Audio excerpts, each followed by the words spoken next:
in their garden pavilion. They are playing a game called senet, a game for 2 players, a form of which is still played in Egypt today.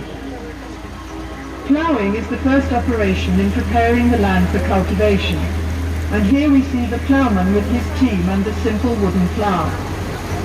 After ploughing, the heavy clods of soil are broken up with a hoe, and then furrows are made with the broad-bladed mattock.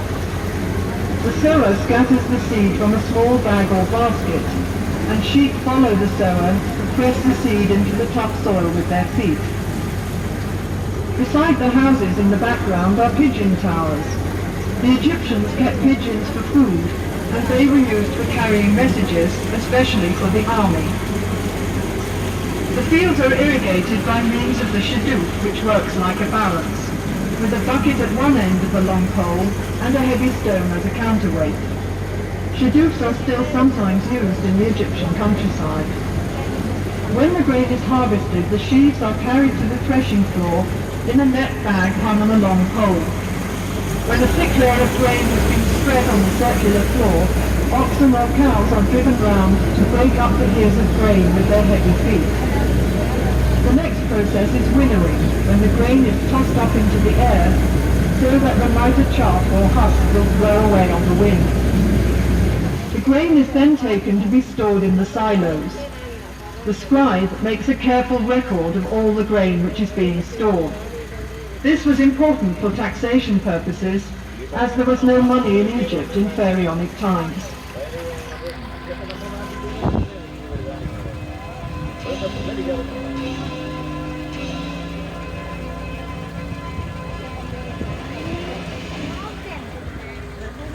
Honey was used for sweetening by the ancient Egyptians, as sugarcane was not grown in Egypt in those days. Beehives were made of pottery tubes piled up in rows, and in some parts of the country, beehives are still made this way today. The River Nile was the main highway of communication in pharaonic times, so boat building was an important industry. Small boats were made of bundles of papyrus tied together with ropes. Such boats were used for short journeys and for fishing or hunting trips. Larger boats were made of wood, usually cedar wood imported from Lebanon. Wooden boats were pegged together with dowels and sewn together with ropes, as can be seen in the cross-section on the back. When the boat was put into the water, the wood expanded and the rope shrank, so the boat became completely watertight. A royal boat of this type can be seen in the museum beside the Great Pyramid of King Cheops at Giza. The palm tree was a valuable resource for the Egyptians. The trunk was used in house building, and the branches provided fronds for making mats and baskets, while furniture and boxes were made from the ribs. The boxes were used for storage and as cages for small animals and birds. The Egyptians today still use the various parts of the palm trees for the same purposes. There were many different kinds of fish in the Nile and its canals which made good food, and fishing was also popular as a sport. One method of fishing can be seen here, where a net is stretched between 2 boats, and the fisherman hits the water with a stick to frighten the fish into the net. Let's see if he's been lucky today.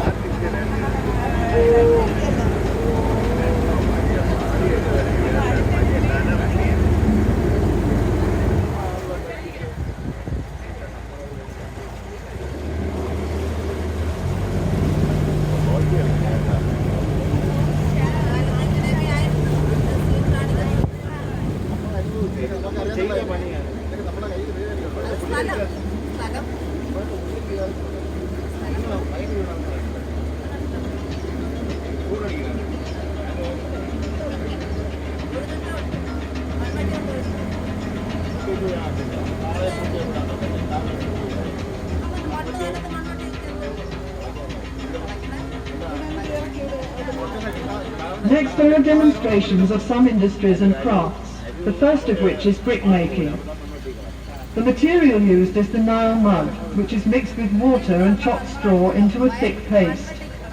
This paste is put into a wooden mould and the bricks are then simply left to dry in the sun. As there is little heavy rain in Egypt, these mud bricks can last for centuries. The houses of the ancient Egyptians, even the palaces of the pharaohs, were constructed of sun-dried mud brick. The roof was made of split palm trunks covered with branches. The building was covered with a thick layer of mud, which acted as insulation against heat, wind, and rain.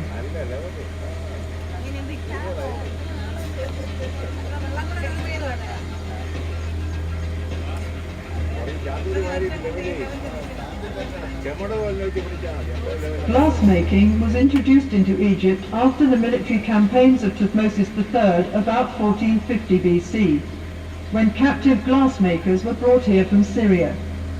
Glass was used for making beads, inlays, amulets and small vessels, which were formed around a core, as glass blowing was not invented until the 1st century BC.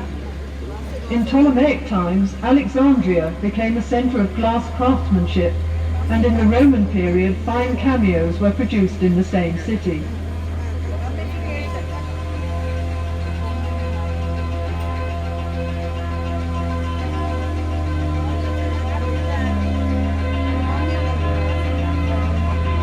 The Egyptians are also famous for mummifying their dead. Mummification is basically dehydration, and to speed up this process, the internal organs of the body were removed and preserved separately. The body was dried out by being covered with natron salt, a form of soda found in the deserts of Egypt. The body was then cleaned and embalmed and wrapped in several layers of linen bandages. Amulets were put between the bandages to protect the mummy from harm. The whole process took 70 days.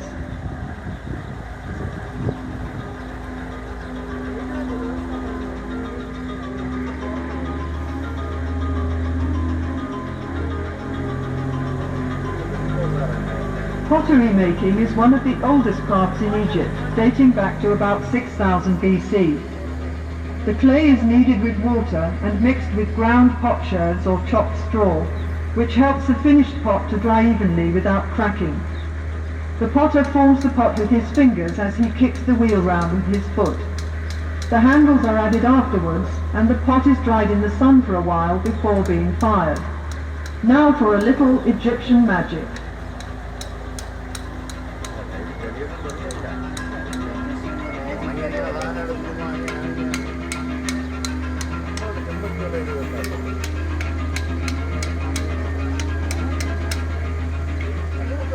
This scene shows the different stages in decorating a stone wall. First of all, the surface is levelled, then smoothed and polished with a piece of hard stone. Grid lines are marked in red on the prepared surface to ensure accurate enlargements of the original drawings. The artist copies the outline onto the wall, working from the sketch made by the chief artist on a small slab of stone or a piece of papyrus. Then the sculptor carves the design in relief with his mallet and chisel. Finally, the details would be painted in colour to make the picture look as realistic as possible.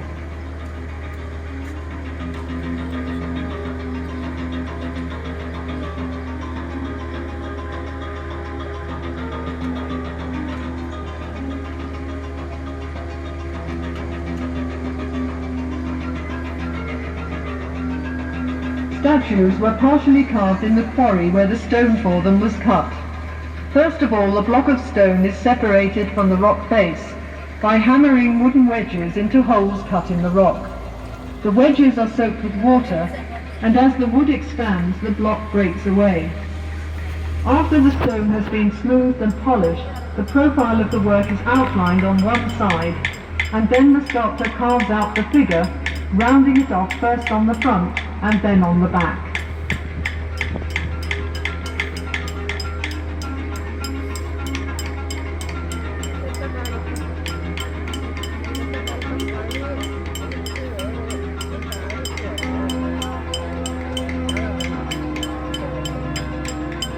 Vases were made from various kinds of stone, particularly alabaster, a soft stone which was worked into beautiful designs.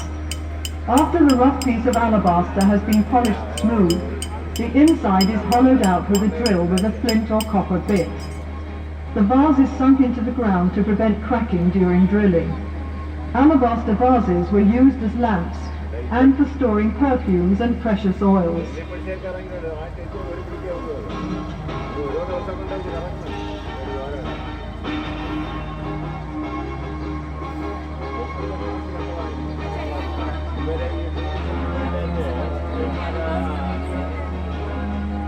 The tools of the carpenter and joiner were made of copper, wood and bronze.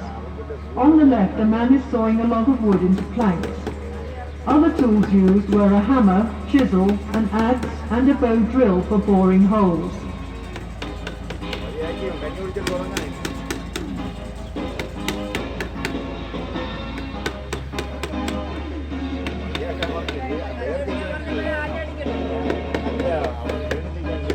It was important to the pharaohs that the army was well equipped at all times.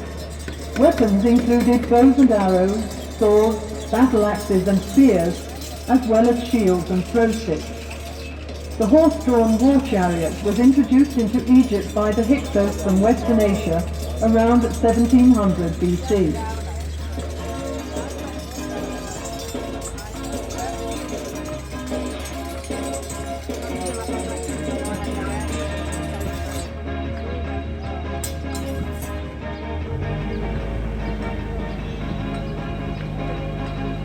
Perfumes were very popular in ancient Egypt and consisted chiefly of fragrant oils and fats. The juice is extracted from sweet-smelling flowers in a bag of heavy canvas, the ends of which are twisted in opposite directions with wooden bars. This scented extract is then mixed with oil or fat as a base.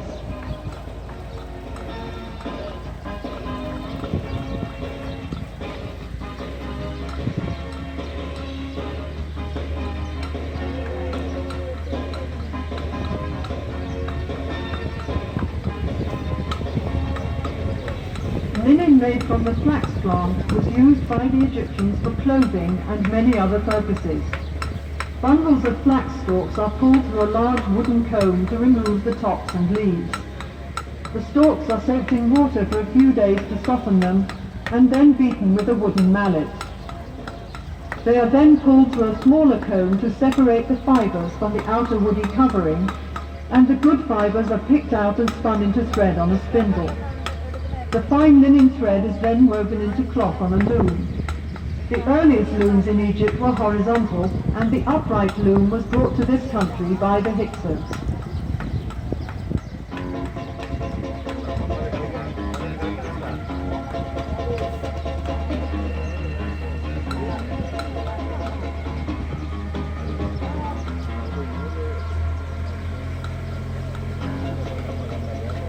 Another important industry was papyrus paper-making, for which the government had the monopoly.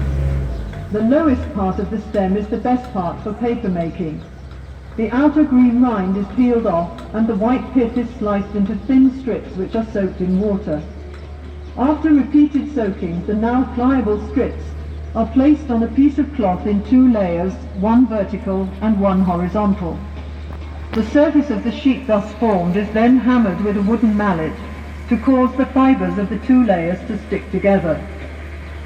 The sheet is then covered with another piece of cloth and pressed between two heavy stones for several days. During that time it also dries out in the hot sun and the piece of paper is ready for use.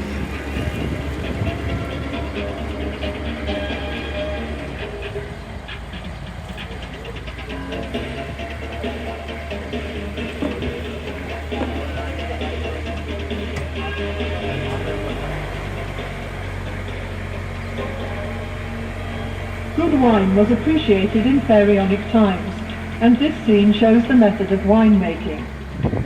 Bunches of ripe grapes are taken to the vat where the grapes are trodden out, and the juice extracted is poured into large pottery jars to ferment.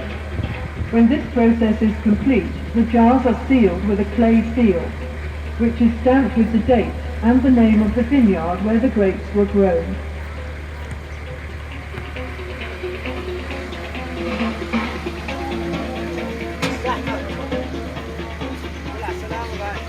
Let's go! walking